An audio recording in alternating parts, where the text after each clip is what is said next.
Hey Sarah, thank you so much for joining us. I'm so thrilled to have you on the podcast and for everyone listening to learn about homeopathy because it's been a massive thing in my family's life and wellness. My kids have seen a doctor very few times, mostly sporting injuries, and I really attribute that to the amazing food that they eat, but 100% homeopathy has just been a lifesaver. So thank you for coming here. Thanks for having me, Georgia. Oh, Yeah, I'm that's great that, you can navigate so many ailments with homeopathy. so many, Mm. honestly. And my husband, early days, was a real skeptic when it came to homeopathy. And then he saw some things occur, really physical things, like just in a nutshell, briefly. My daughter had just this like little lump on her lip. And also, my son had a really bad bursa, which is like a lump behind his knee at one point. And we sought a medical opinion about both. And in both cases, they were like, we'll just have to, in my daughter's case, it was like she'd have to see a surgeon and have it removed. And then in my son's case, they were also thinking that perhaps he would have surgery at some point on this bursa. And I thought, well, I've got nothing to lose. I was working with a fantastic homeopath who's now retired. But, I spoke to him and we came up with remedies for them. And literally, it was like miraculous, honestly. Like in the case of the lump on my daughter's lip, it went from being there and being really significant to like within a couple of weeks it didn't even shrink. It actually just overnight disappeared. And Mhm. the same with the bursa, actually, with my son, but his Wow. took a little longer. His was probably a good kind of month or so. And Mhm. then one morning he woke up and he said to me, Mum, my lump's gone. And it Wow. was literally just gone, never come back, never had a reoccurrence. So in those two instances, we've completely avoided like major medical intervention. She was going to have to see a cosmetic surgeon because it was on her face, to have Right. it removed. Yeah. And even with our pets, we've seen incredible, undeniable things. There's no placebo effect with pets, and it has just Right. fixed so many things. So, yes, I'm a huge fan. Even acute things. Once my son has been writhing around on the bed with severe ear pain, Mhm. and within minutes, gone, altogether Wow. gone. Yeah. Got up, went off to school completely fine. So, Mhm. with the right remedy, I really do understand how powerful homeopathy is and can be. Mhm. But enough about me and my experience with homeopathy. As you can tell, I'm a huge fan. Yes. Um, Tell me about yourself, your business, how you actually became a homeopath. I always love to hear what drove people down this kind of career path. Do you know, I actually wanted to be a naturopath when I was at school, and I went to a very academic private girls' school, and I was kind of, oh, maybe you want to think about medicine instead. And I was kind of like, oh, do I? I'm not sure I do, but anyway, there was this whole kind of thing, and I ended up after school not doing that. But I was always very interested in diet and natural medicine, and I then actually went traveling around the world. I did some study and wasn't quite settled, so I went traveling, and I was living in Amsterdam for a while, and I got a sinus infection or something like that, and I always I never really tolerated pharmaceutical medications very well. And so I avoided them at all costs. And my boyfriend at the time was like, I'll go to the chemist and get something. And he came back with this little box with all of these vials of these tiny little pills in it. And I was like, okay. And so I just like I had to take the whole vial of the pills at the time, and I took it, but I took it and my symptoms just disappeared. And I'd had recurrent sinus issues prior to that, and I'd had some antibiotics and tried to avoid and done all sorts of things. Like I did a lot of candida protocols and this kind of thing. Anyway, so I took these remedies, and the symptoms just went away, and I felt really good. And I was like, what are these little pills? And homeopathy is huge in the Netherlands. Yes. And so I was kind of really curious from then. But then I was traveling around, and I came back to Australia, and I then was pregnant with my first child. And I was, when he was born, actually, he wasn't sleeping at all. He was very unsettled, colicky, and he would also get this nappy rash that it literally within minutes of him doing a poo, his whole little bottom would just Oh, become raw and like kind of blistered and raw. And so I saw I actually went to a sleep school, and there was a girl there who's like, oh, you should go and see a homeopath. And I was like, oh, there's that thing again. yes. And so I did. I found a homeopath and I went there, and he gave me a couple of remedies, and my son's, the sleep started to calm down. But one of the most amazing, like where it was just like, whoa, experience was that he got this nappy rash this day. I gave him a dose of the remedy, and I virtually, like an hour later, his whole bottom had just cleared up. Like it Wow. was just smooth skin from being a blistered little painful bottom. Like it was extraordinary. And then he never had the nappy rash again. And so it was, it's like that, what is this stuff again? One of Yes. those other things. And at the time I was in the midst of a career change, and somebody else had suggested to me, oh, why don't you go and study homeopathy? Because maybe I'd been talking about it. And so I was like, oh, yeah, I might just go and do that as a hobby. But I enrolled and I went, and I was just like, oh, wow, this speaks to me. This is it. And so it really dropped in. So I just started, and that was 6 years I studied homeopathy for. It was a 4-year full-time degree back then, and quite intensive. And so I took 6 years because I had my son and all of that kind of thing. But that was how I got into it. And I have to say, like, it just, the world kind of keeps unfolding so much more, and there's so much depth to this form of medicine. And it really, actually, I feel like I really understand the world through homeopathy because of the way that we see every substance and we see its unique essence when we use it as a remedy. Yes.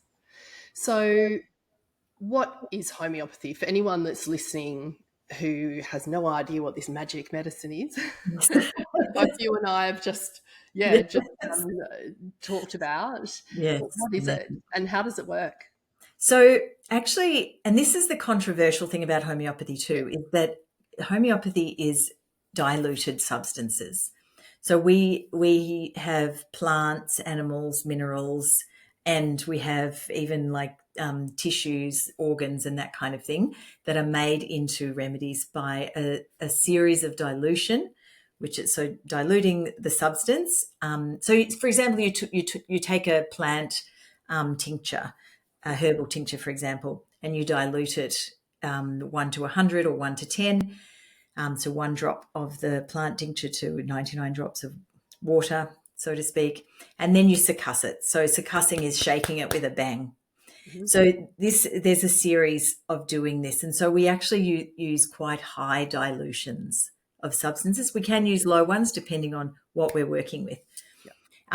So what actually happens, and this is where it gets a little wacky for people, is that actually it turns into an energy medicine, because after a certain dilution, there isn't the substance in the remedy anymore. However, there's something in there, because actually the highest potencies that we use are the most powerful, and they're the ones that we're most careful with. They're the highest dilutions as well. Yes, it's fascinating, isn't it? It is. It's Because fascinating. it doesn't make sense No, in science brain, I suppose. no. But there is a term in pharmacology called hormesis, which is about at what point a substance is therapeutic and at what point is it toxic. And if you think about Panadol, for example, it can be therapeutic at a dose, and it can be really, it can kill you as well if you take too much. So that's kind of like going that way. But what if you go that way in terms of diluting it? Like, at what point is it therapeutic for this person that sits in front of you? Yeah. So with your clients. So in some ways it's almost like twists that scale the other direction. So, but and what we do is we take these remedies and we do what's called provings on them, homeopathic provings, which is kind of like a randomized control trial, but different. And in that situation, we take a healthy person and we give them the remedy, and we see any symptoms that come through, and we monitor this closely over a 6-week period.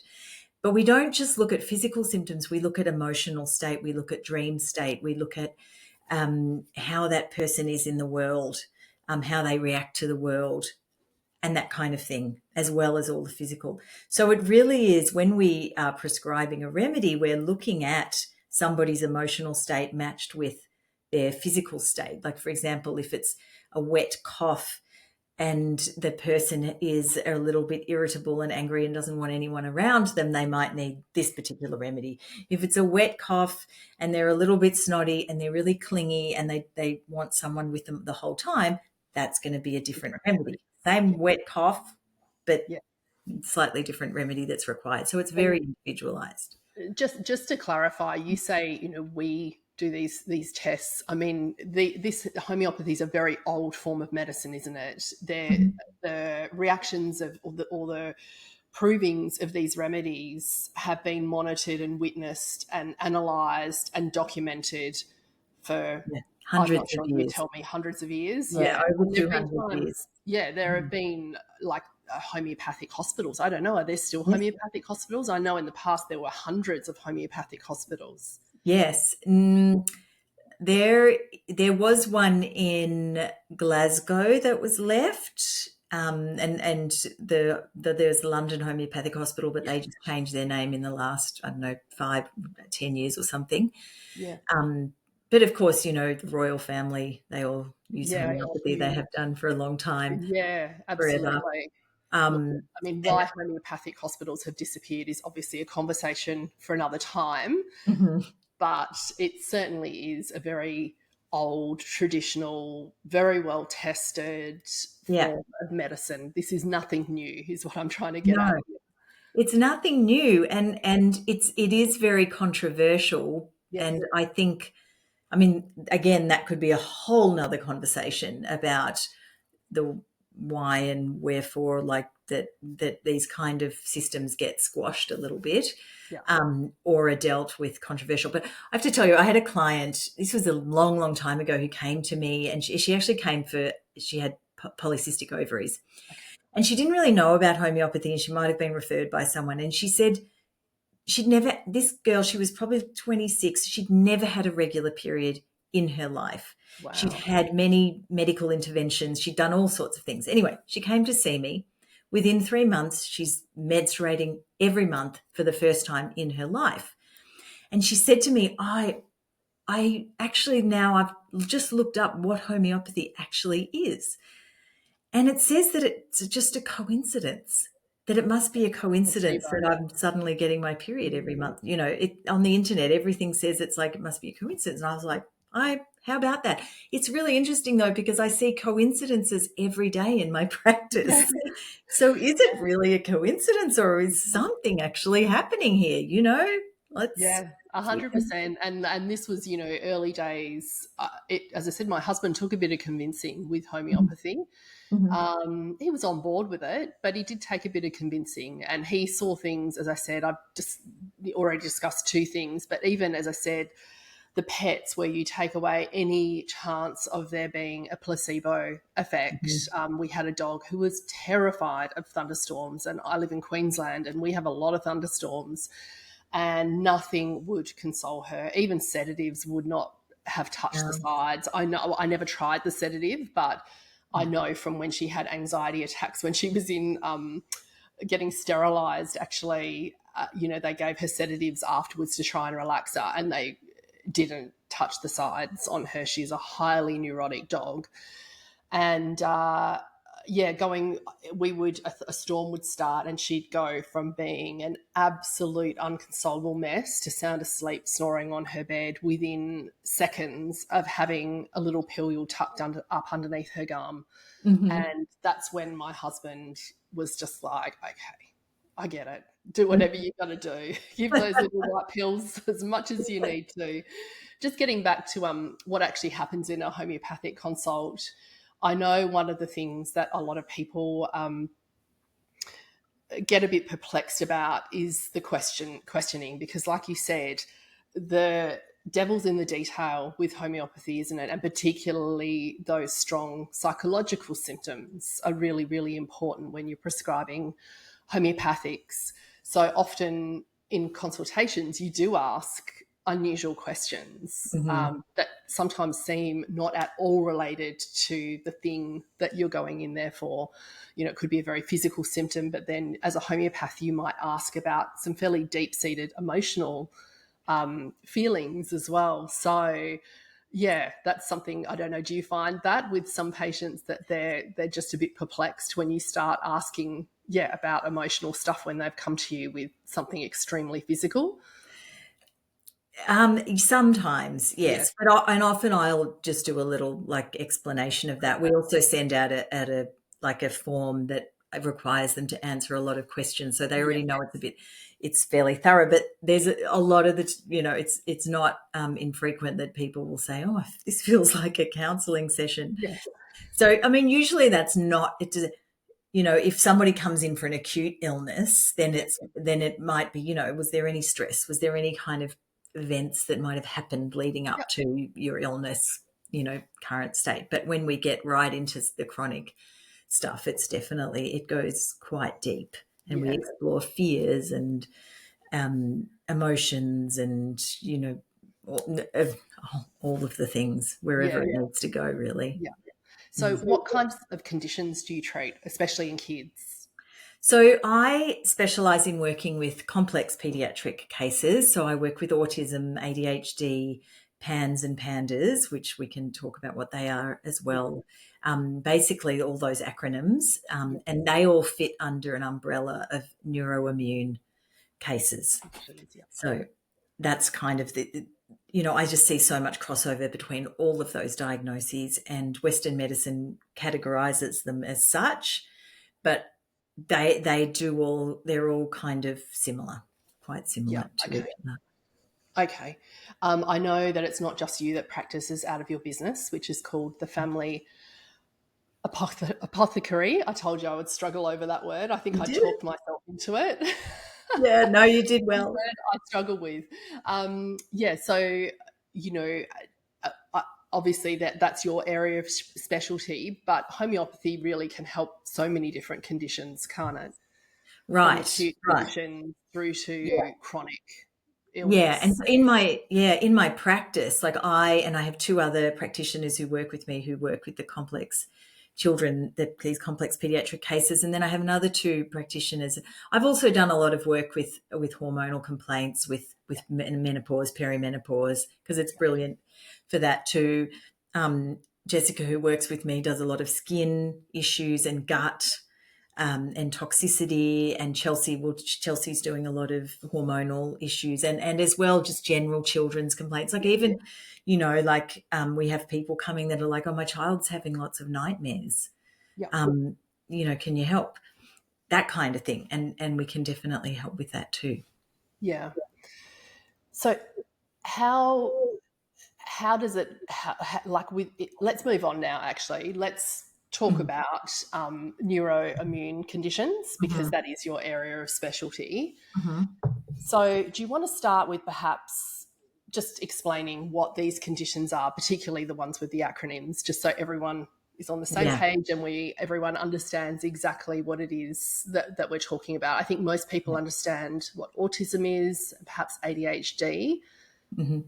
Let's Yeah. go into PANS and PANDAS. Yeah. So PANS and PANDAS, there really is a crossover, but PANDAS was a condition that was found by a doctor in the US in the 80s, actually, called Dr. Susan Suedo. And she found that there were many children presenting with these neuropsychiatric symptoms such as tics and OCD that actually tested positive for having a strep infection.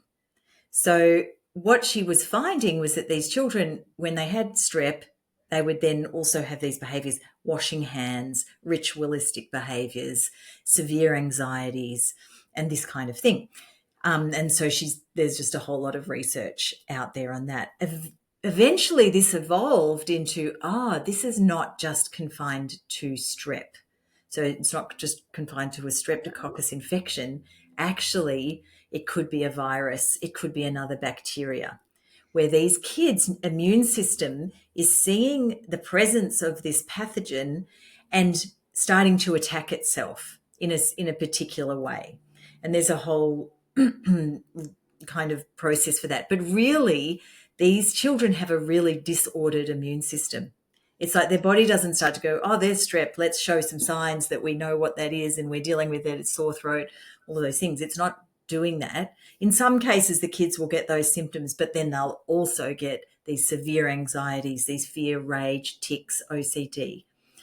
So really, it is this case of a confused, disordered immune response. Yes. Okay. Yes. How does that cross over with autism and ADHD, for example? So many children. So broadly, all of these children, autism, ADHD, PANS and PANDAS, they all have leaky borders and barriers, leaky membranes. Yeah. A lot have leaky gut, but also there's a lot of evidence that there's also a leaky blood-brain barrier. Mm-hmm. And this is where these pathogens are crossing over. So all of these conditions have a leaky blood-brain barrier. But what you'll see is these kind of like, even with children with autism, like there might be days when they're a bit calmer, they're not stimming as much, and then it ramps up, and then their fears ramp up, and the parent can't quite work out why. And that's often related to an infection too, but it never gets identified as that. It's just autism. Yes. Is what happens, is that what's attributed to it. Also with children with ADHD, sometimes they'll just be much, much worse than other times. Sometimes we have extreme cases where it's just kind of constantly they're constantly in that state. So what I see is basically that all of these children are affected. All of them have boundaries and barriers, such as the mucosal lining of the gut, such as the blood-brain barrier, that is leaky. And that also extends to their personal boundaries as well. So, they may be very sensitive to things. They may be really sensitive to, electromagnetic frequencies in its most extreme case. But they're really kind of responding to all of these things in the environment that are confusing to the immune system. Can I just backtrack very quickly and just get you to explain what I think most people understand leaky gut? Yes. But the blood-brain barrier, like what is it, and what does it mean for it to be leaky? Just in case someone's thinking, I have no idea what she's talking about with that. Yeah, sure. No, it's a good question. Yeah. So we know with the leaky gut that the tight junctions of the gut are open for whatever reason. We also know that the brain has a barrier around it as well, and it actually can reflect what's happening in the gut. It's a filter, isn't it? The blood-brain barrier. It's a filter of sorts. It's a filter, yes. And just like at the gut, at the mucosal lining of the gut, we need to be filtering. And when that opens up, we're not filtering and everything's coming through when we are affected like that. And so it's the same with the brain. And so what happens with that leakiness is things are crossing into the brain. And in the case of these disorders, that there's also known to be a certain type of antibody that's produced that is affecting the basal ganglia in the brain. And these children are then having behaviors, and it can be rage, and we know this with autistic children, that they might go through periods where they're raging, where they're hitting themselves or they're hitting someone else. And this is where it crosses over with PANS and PANDAS as well, because we see that a lot with PANS and PANDAS. We see that a lot with infections. And when a child is affected by an infection. So in a way, it's like this filtering capacity is open, and and things can go in and out. And the same with the gut. So would you consider like PANS and PANDAS, back in the day when I was in clinical practice, we would talk a lot about post-viral syndromes. So would you classify that almost as a post-viral or post-infective kind of syndrome of sorts? It could be, yeah, in many ways. And it's just interesting the way it presents, because it can last for a long, long time, and some people can be just right in that for a long, long time. And it's obviously not just post-viral, like it's also, it's the bacterial infections or the bacterial exposure and that kind of thing too.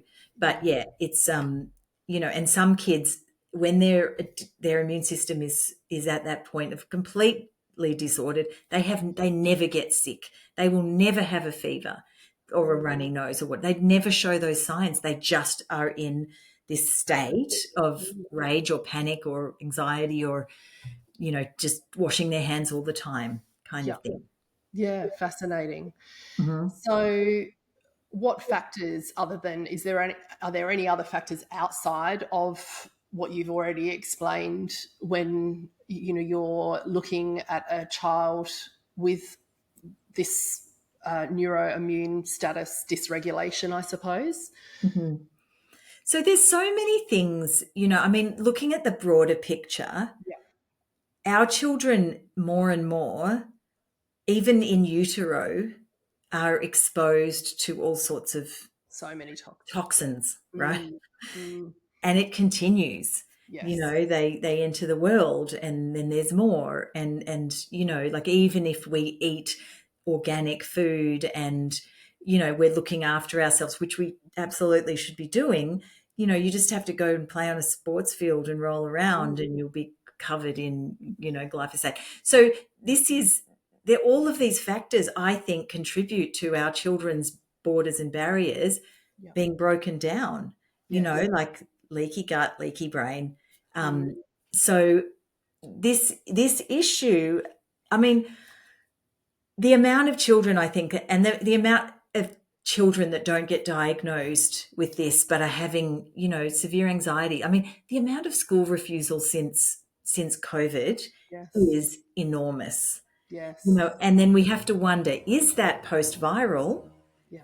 Is it because of all the stress, which, we can throw that in? I mean, there's just so many So, reasons. But is it also that our children's immune systems are just worn down, and you throw in a major stress like that, yeah. and perhaps a virus as well, and their immune system's confused, and then the child is like not wanting to go to school Yeah. Just because they just Yeah, I can imagine. yeah. Well, a school is just such a stimulating environment in its own right, isn't it? So Hmm. I can Hmm. understand that completely. But um, just medically, is there much research being done, particularly into PANS and PANDAS? I know, Yeah, again, I think most people would have heard of autism and ADHD, but I think a lot of people listening would never have even heard of the terminology PANS and PANDAS. yeah. Is there much research, like medically, is Yeah. it recognised as In the obviously? US, it Yeah. is. Okay. Unfortunately, not here. Ah, interesting. It's I mean, there are some really great open-minded doctors that are recognizing it, but a lot of the time here, like if you went to the hospital with your child and said you would never get a diagnosis of PANS. Okay. So it's a shame. But in the US, there's a website called the Pandas Network, and Okay. they put a lot of and there's another one that might be Pan something or other from the US, and there's a lot of research. There's a Yeah. lot of research Okay. in this. Okay. Yeah. Great. So if anyone wants to find out more, that's obviously a great resource. Yes. When it comes to treating children who are neurodiverse or have like a distorted neuroimmune system like that, those barriers are broken down. Hmm. What do you do as a homeopath? How do you go about taking a case and actually treating the child? Like, why is homeopathy? I even know from, I studied homeopathy as part of becoming a naturopath. Hmm. As in those days, you kind of learnt a little bit about homeopathy, learn a little bit about botanical medicine or herbs, and then most people had an affinity for one or the other, and then you'd kind of major in one. I went down. I loved homeopathy. It fascinated me. At that point in my life, I chose herbs. Sorry, Hmm. Hmm. um, No, herbs are great but too, right? yeah, but as I said, I've used homeopathy a lot under with the support of a classically trained homeopath. But um, yeah, how just explain how you approach Hmm. homeopathy from a home like how do you Yeah. approach these Yeah. conditions from a homeopathic kind of mindset? Yeah. So, really, and this is what I mentor a lot of homeopaths as well in working with, because it's quite particular. It's not just a classical No. prescription. No. We do what we in homeopathy, we always look for a constitutional remedy. And as I mentioned before, it's that remedy that matches the emotional state as with the physical state. And there's a constitutional state, and you give that remedy. So we always look for that. But we also really need to understand what kind of infection is presenting. And there's different presentations. If I will know if somebody is presenting in from a viral load or whether there's a bacteria at play, because each has its different qualities and characteristics. Yes. So, for example, if we look at strep, Mm-hmm. we're looking at a child or a person, because it can go up until their 20s if unresolved, that will express a lot of self-hate and self-harm Mm-hmm. and rage. And they will also, that self-hate and self-harm can extend to their main caregiver too. So they may, physically try to hurt their main caregiver. They probably may have some urinary issues going alongside it. They won't be able to think. There's one of the major symptoms or signs that Susan Swado originally saw was that there was a decline in handwriting. So even children that are affected by strep or have PANS or PANDAS will have a decline in handwriting, where they may have beautiful handwriting one day and the next day it's all wobbly and off the page, and they can't concentrate anymore. The children will like the parent will say, you learnt that yesterday, why can't you remember it today?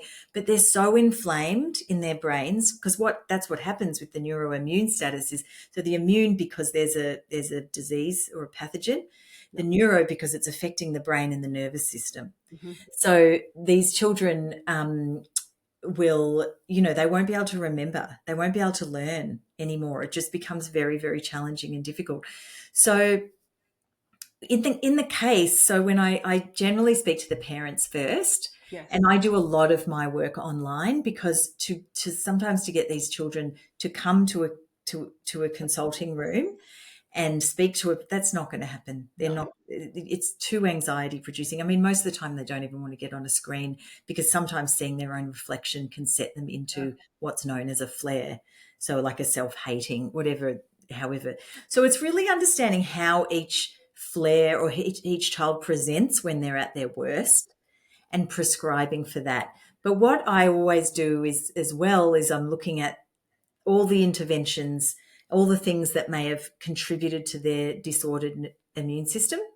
Yes. I'm looking at which infections are at play, and I'm treating those directly. Of course, there's a different order in which way we do it, depending on the child. I'm looking at their gut and seeing, how that's going, or any other physical symptom that they may produce. But a lot of these children, they won't eat. They feel sick when they eat. They'll have stomach pain.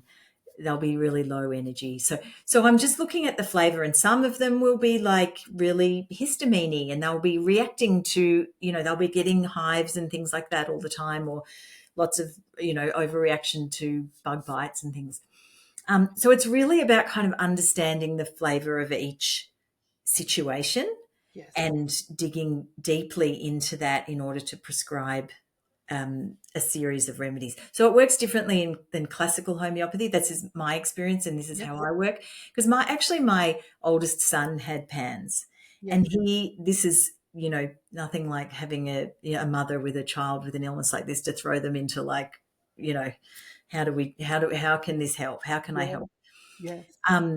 And this really kind of understanding what it is for them, but also looking at, okay, there's this infection here that your body is at war with or not able to process it in a normal way. In which case we have remedies made from strep and other viruses and things. And because homeopathy also works on the law of like cures like, so we're matching the symptoms of the patient with the symptoms of the remedy. I talked about the provings before, where we get all the symptoms. Yes. So we're matching these two things together. So with these complex cases, it's really kind of multifaceted. We're not just looking at that one constitutional. We're looking at which infection, how's the gut, how's the emotional state, and what do we need to do first? Because remember, if you've got a child who's self-harming, Yes. you need to, look at that straight away. You need to get inflammation down. Yeah. Yep. Yeah. And, sometimes as well, like working with the gut can come a little bit later in the case of PANS and PANDAS. Yeah. With autism, it's the same, like we'll have children that come that are raging, that are hitting themselves, that are, rocking all day. And we just go right into like, okay, what does that rocking do for this child? Like usually with stimming, it's self-soothing in a way, or it's to help them regulate. Yep. I'm always assessing the nervous system of the child. I'm always assessing the nervous system of the family, because of course the whole family is affected when there's a child who is dysregulated like this. Yeah. Yeah. And nervous systems, I know Jane often talks about, she'd love this conversation. I'm thinking, oh, it's such a shame she's not here. She, often talks about how, like a child, their nervous system will ping off parents' nervous system and vice versa. So, we're mammals and we're social beings. And so I could imagine that in your line of work, you are definitely factoring that into a very large equation of what you're doing. Just backtracking just to, again, how remedies are made. One explanation that I can always remember from when I was learning about homeopathy was the case of allium cepa, which is basically onions. And we all know how it feels when you cut an onion, you start crying, your nose is running, you actually feel like you have like hay fever or some sort of allergy. So the remedy allium cepa, when it's diluted down, like Sarah explained earlier, is quite effective. It's one of many remedies, but it's quite effective against those classical signs of those acute signs anyway of hay fever. That's a very simple analogy. Yeah. But sometimes remedies can also be a poison, can't they? Yep. Like Absolutely. arsenicum is diluted arsenic. Yeah. And it's a brilliant remedy it's for an incredible remedy, isn't it? Yeah. For It's a lot of nervous incredible system issues. Yeah, totally. Yep. Nervous system issues, gut issues, Yeah. respiratory issues. Yeah, it's a very good remedy. Yeah. Fears and anxiety as well with Yeah. arsenicum. It's a remedy that we use a lot because it's incredibly fabulous. And there's a similar example with coffee. If you drink too much coffee, your heart's racing, you can't sleep, like you can be jittery or anxious or overwhelmed. If someone comes into the clinic presenting like that, we could give them the remedy made from coffee. Yeah. How many homeopathic, because I know this sounds really simplistic, and before everyone runs out there and buys allium cepa or coffea, which is the remedy from coffee, it's not as simple as that, is it, really, when it comes to prescribing?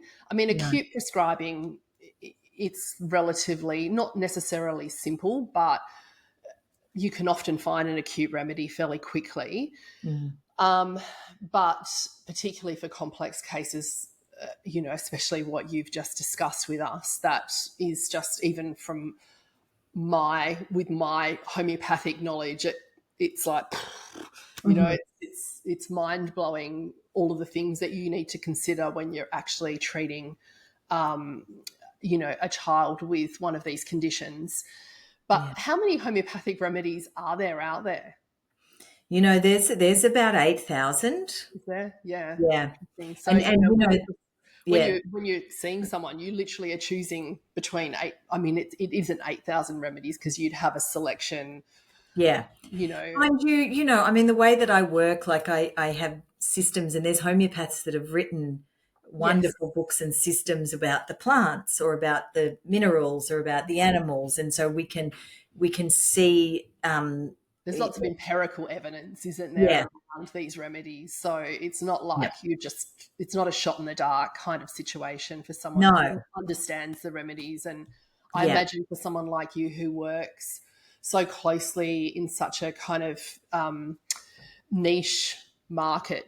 I don't like using niche is probably not the right word, Mm. but like a unique, very kind of, small area, you would, I imagine, just to become so well versed at what you're looking at and what to look out for and what remedies work with certain presentations. Yeah, absolutely. And that's true is because we have remedies made from tissue as well. Yeah. And, like we have a remedy made from estrogen, which is a fabulous remedy for some, some hormonal complaints. We have a remedy made from progesterone, and that's also fabulous. So, we can use those to help the body readjust, and then we can use a constitutional remedy that kind of fits the whole person and the state that they're in and where they're at in their world.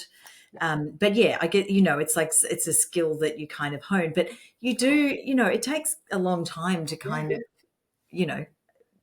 I mean, I'm always learning. I've been doing this for 21 years or whatever, but it's like I'm just learning all the time, which is amazing. And I'm learning about new remedies. But I have my systems and I teach systems to other people so that they can go, oh my God, 8,000 remedies. How do you choose? Of course. Yeah, absolutely. I think that's why you talking about that, I'm thinking, that's why I picked herbs instead of homeopathy, I think.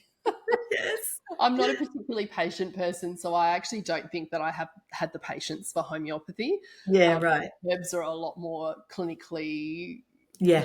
clean cut than homeopathy. Yeah. So one of the questions that I'm asked sometimes when I've spoken about homeopathy is what happens if you pick the wrong remedy? Oh, that's a good question too. Nothing, because it's Nothing, not exactly. resonant. Yes. Yeah.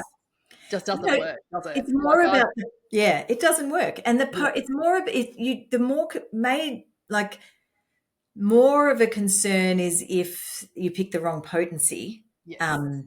And it's too high, and that can kind of stir things up. Yeah. But it's not a dangerous medicine. Like it's not like you're gonna.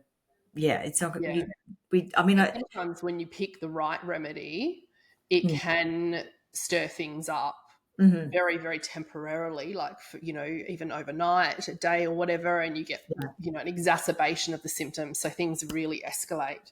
But then all of a sudden the remedy kind of does its work, and it's like the magic bullet kind of strikes, doesn't it? Yeah. I know my son is quite sensitive to certain high potencies, and he's had one proving just once, actually twice, in the form of like the most horrific night terror I've ever witnessed anyone have. I've never seen anything like it. Like he was looking at himself in the mirror and screaming and thinking he was covered in blood and that he'd killed his sister. It was like wild, absolutely wild. But the next day, I mean, he had no recollection of what had happened, and and the thing that the thing that he was being treated for was like, and as I said, this has only happened. He's had hundreds of homeopathics in his lifetime.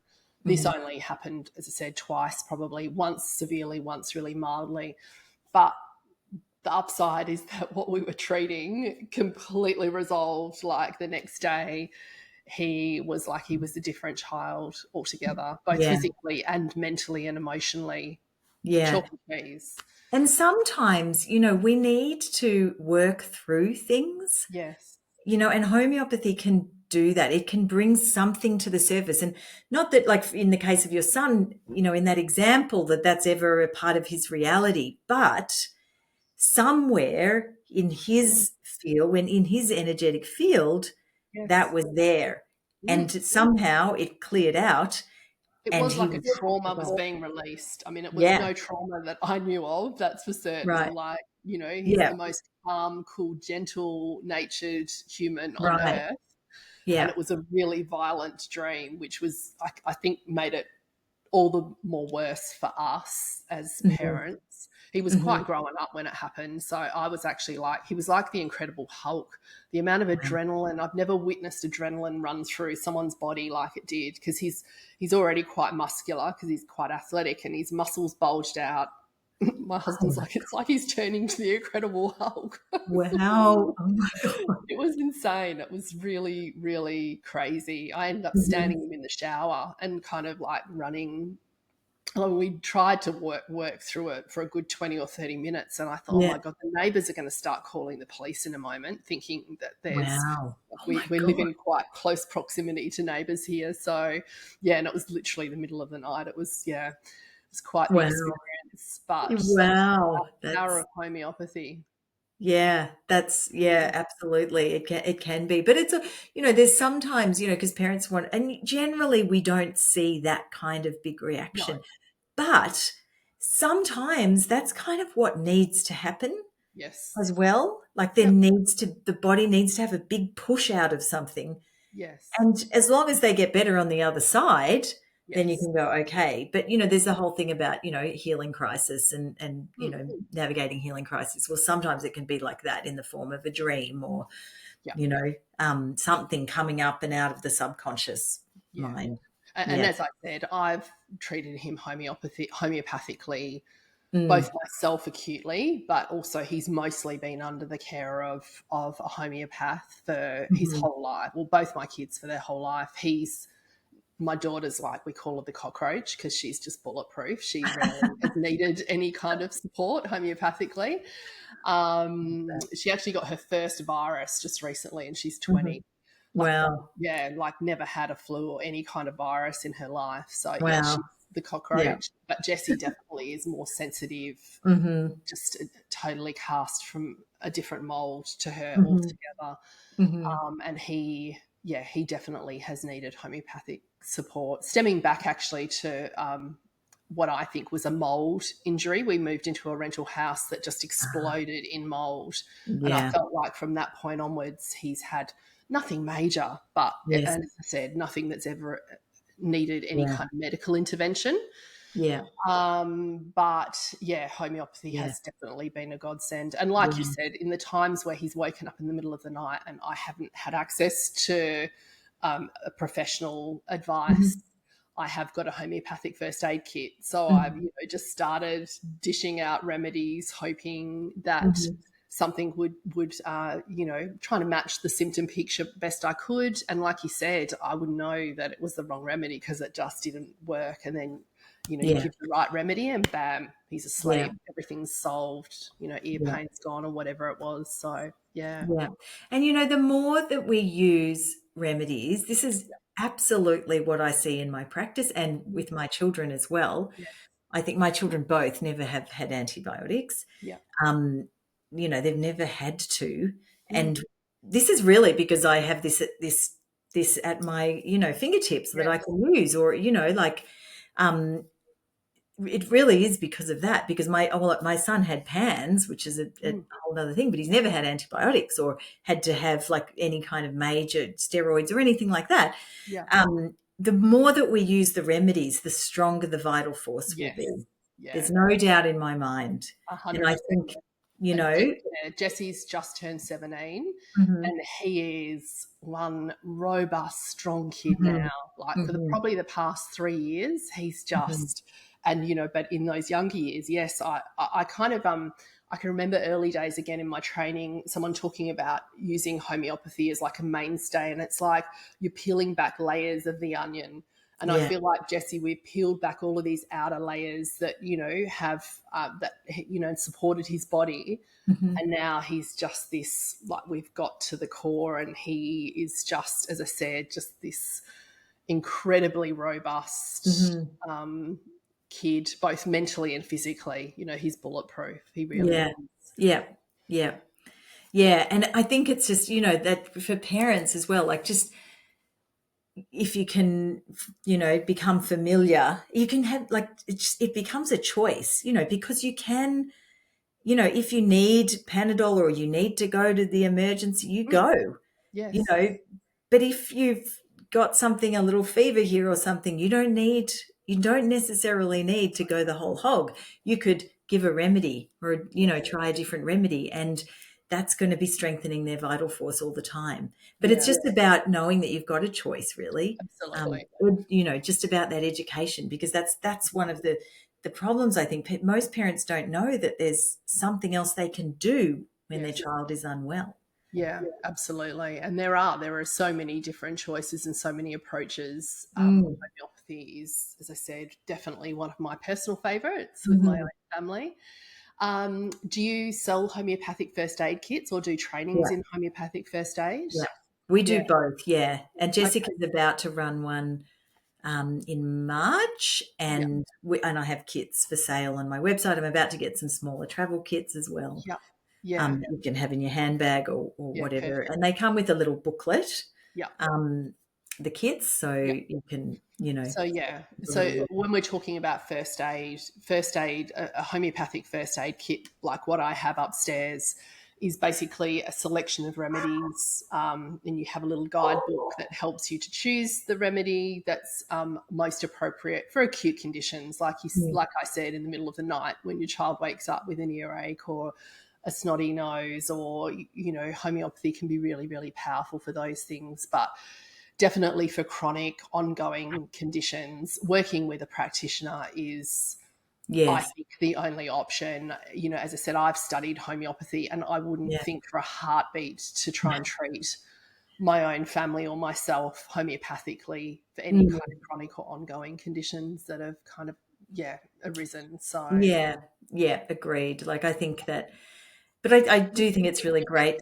don't you? You need Yeah, perspective, I think, yeah, and you can only get that. I think as an outsider, you would obviously have incredible perspective, not only perspective, but obviously so much experience and expertise in yeah, treating a yeah. variety of conditions. Yeah. And often, like people will have the kits and they'll email us and say, I can't quite work out this remedy or that remedy. And we'll just Yeah, say, oh, do try this one yeah, first. But because they're so safe, the remedies, you can try as yeah, well. And, yeah, you know, if yeah. that one's not seeming to do something, and as we've spoken about, you can see some changes pretty quickly. Yes. Even in the chronic cases that I treat with, sometimes it's like the first dose of that remedy, and the parent's like, "Oh my god, I have my child back." What happens? Yeah. There's always more work to do because there's layers and layers there, but Yes. but we can see it's changes like that, which is different than taking supplements, for example, which Totally. generally take a little longer. Yeah. Sometimes they can be quick, but generally it's a little longer. I Sometimes it agree. can be just, oh, there's the remedy. Oh, my child's not, they've stopped washing their hands. Yeah. Even if it's for 2 hours, and then it might ramp up again. But then you would give the remedy again, and you can Yes. hold them um, Yeah. and strengthen their vital force along the Yeah. way. Yeah. Mm. Absolutely. Well, I'm a huge fan. Thank you so much Yeah, for thank coming you. in today. Was there anything else that you wanted to share that I might have missed? Well, we were going to talk a little bit about diet in these children and Yeah, their food, which I would like to touch on yeah, because absolutely. Let's go there for sure. yeah, because like I'm such a huge fan of. I mean, with my children, how we eat and how I prepare food, and I know you've got such beautiful food Yeah. offerings and recipes and things like that. One of the things, though, that becomes is that picky eating thing. Yes. Um, and the other thing with kids with PANS in particular, they might have food contamination issues.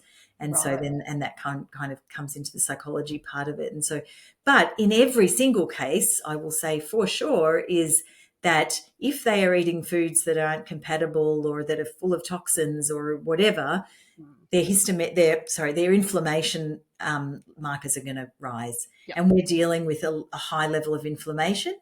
Yep. And so You're talking about processed food. Is that processed food, or even like I guess sometimes children eating a lot of kind of inflammatory foods or yeah. foods that aren't particularly biocompatible for those children. Yes.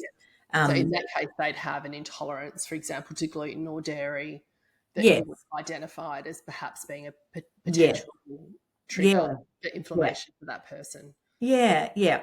I mean, all round, hopefully, we're getting a good, well balanced diet in Yeah. with organic food. But it is a little bit like I always encourage parents not to feel guilty, because I have so many parents that come with this level of guilt because their child Mm. isn't eating well.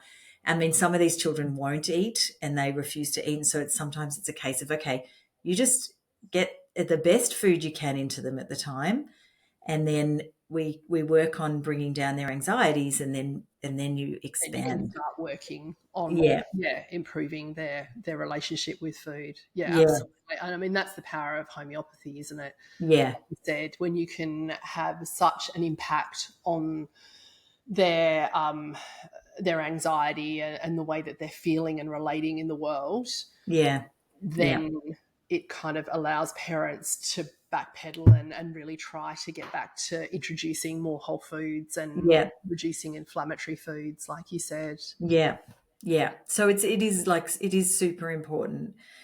Are I there any mean, foods that you've noticed, particularly? As I said, I'm really fascinated with pans mhm. and pandas because I actually don't know a whole lot about it myself. But in the case of those two conditions, are there any foods in particular?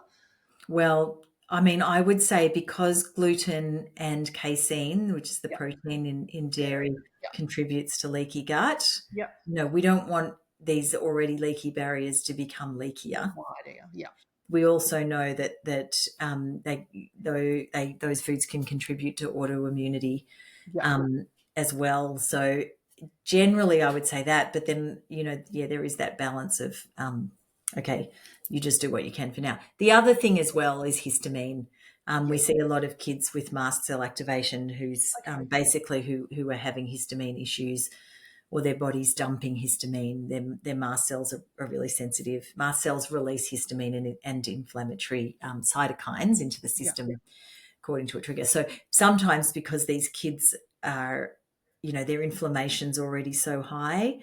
that, and a lot of them are just becoming sensitive to a lot of different things, that then having histamine foods on top of that is dangerous. So processed meats and tomatoes and Yep.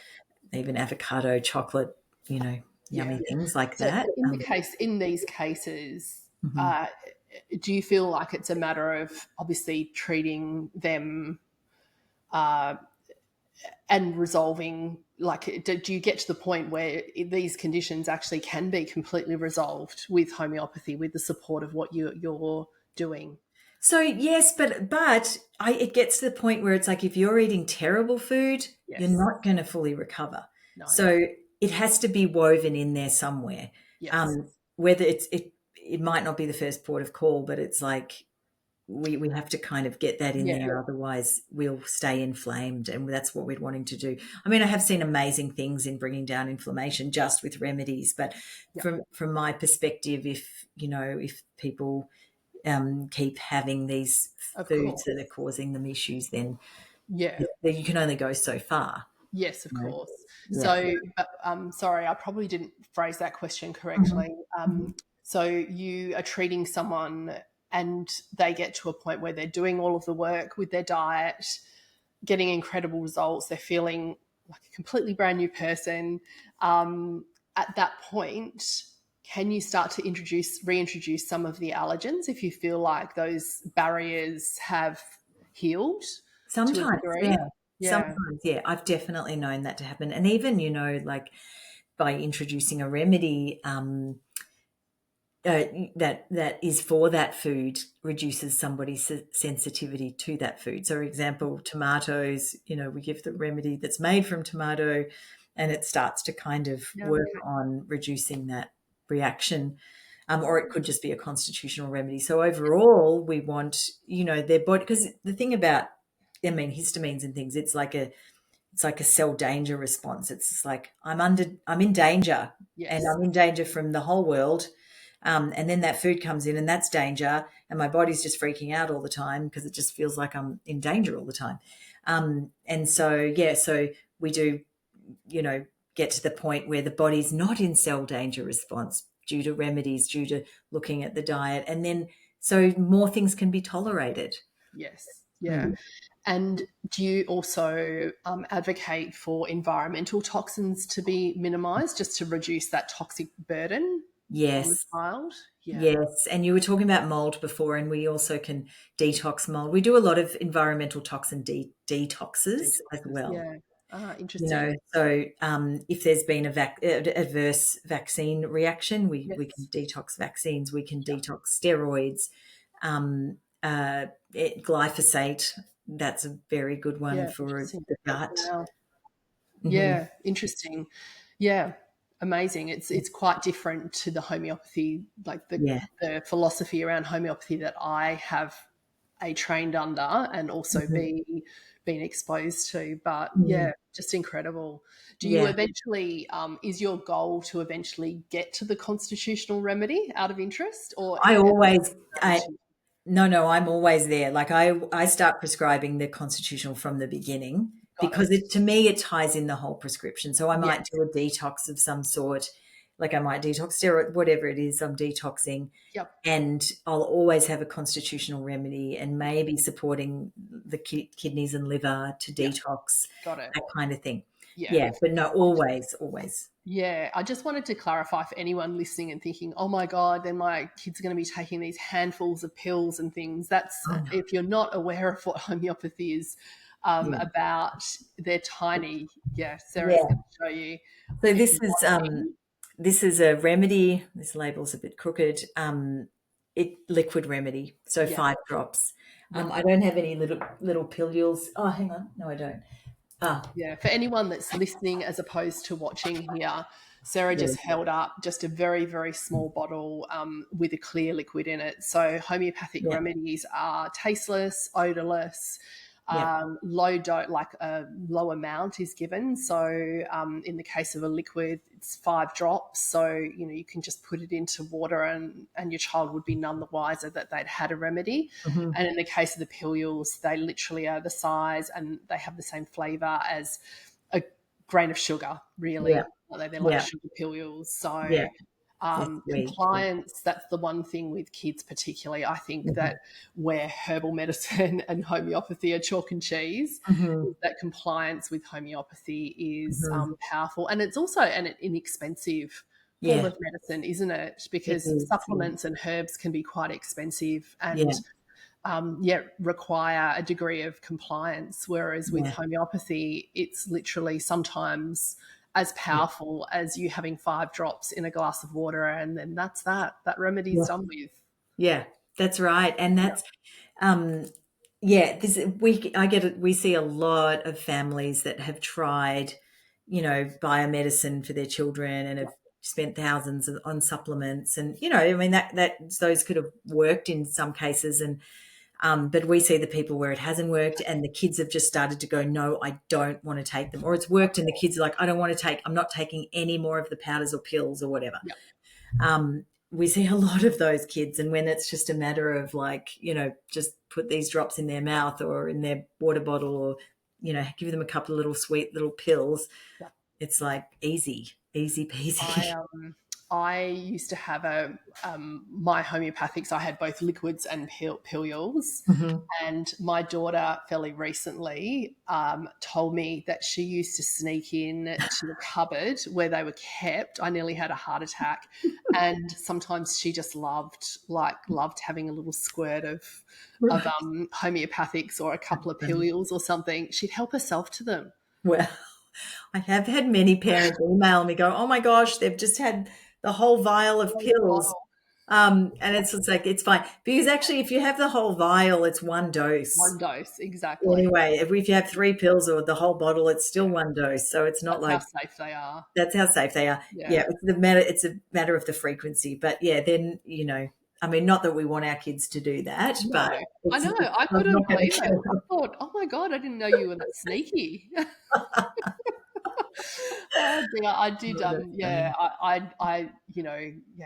I didn't even think to put them up high in the top cupboard. Right.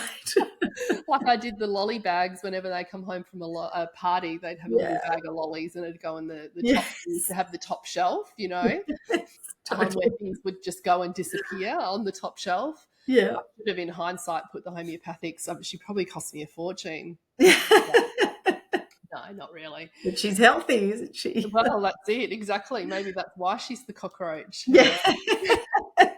Just self-medicating all these years, and I Yeah, had no sneaking into idea. the pantry. Yeah, Yeah. exactly. Hilarious. Okay. Oh. Wow, we've been going for an hour.